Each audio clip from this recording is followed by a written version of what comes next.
Okay, Layla and Liza.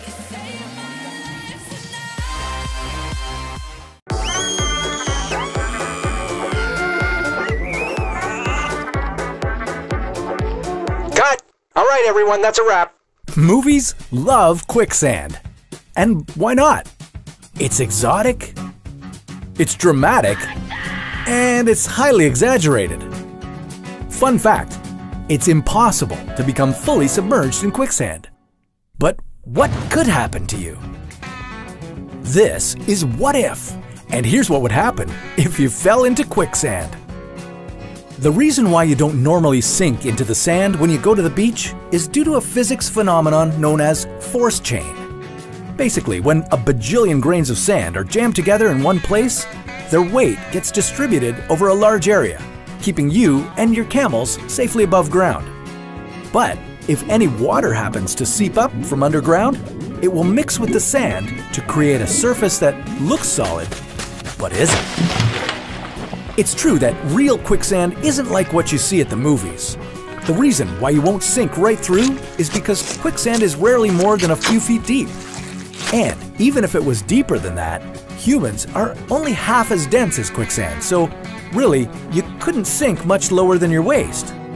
That is, unless you struggle. Quicksand is a non-Newtonian fluid, meaning its viscosity changes under stress.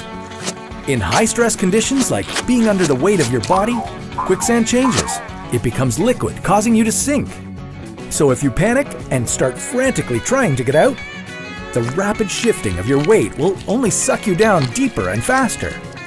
On the other hand, quicksand gets thicker over time. So if you just hang around and do nothing, it'll be harder for you to get out. Every minute you're stuck in quicksand increases the risk that you'll suffer from dehydration, starvation, sunstroke, or hypothermia.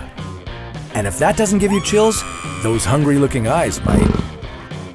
Depending on where you are, you might even drown. Quicksand is often found near the sea because it's easier for water to rise up through the sand. So, if you're ever caught in the coast, be sure to keep an eye on the time. At best, you'll only have 6 hours before the tide changes. But if not trying to escape and trying too hard are both bad choices, then what are you supposed to do if you get stuck in quicksand? The trick is to stay calm. First, get rid of any heavy items that you're wearing or carrying, as they'll only drag you deeper. Then, try to lean as far back as you can to create more space for yourself. Water will come in and fill the gaps you create, which will make it easier for you to move and pull your body towards the surface. If you can, grab a stick and wedge it underneath your back. This will help to increase your leverage. Hopefully, you'll get help from emergency services, but if not, you can use these tips to get out on your own. It will be a long and exhausting process, since just to free your foot from a puddle of quicksand, moving at a rate of 1 centimeter per second, it would require the same amount of force as it does to lift a small car. And once you're free, you'll probably be in a lot of pain. With all that pressure from the densely packed sand, you might emerge from the quicksand with permanent nerve damage or without a leg. If you do manage to come out in one piece, well, maybe tread a little more carefully in the future. But don't let this one sucky experience keep you from another adventure. Put your best foot forward and take a walk on the wild side. Next time on What If.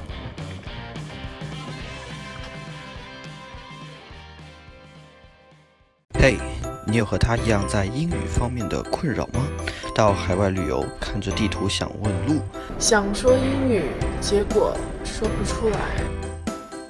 或者是学习方面对着满屏的英文线期刊，英文密密麻麻，阅读效率低，感觉要凉啊。亦或是工作方面遇到好的工作机会，却被英语水平所限制，抬头简历还是没有满意的岗位。想提高英语，在这里打开微信，搜索公众号“游兔博尔字幕组”，进入底端导航栏，选择基础班或练习班，游兔博尔字幕组等你哦。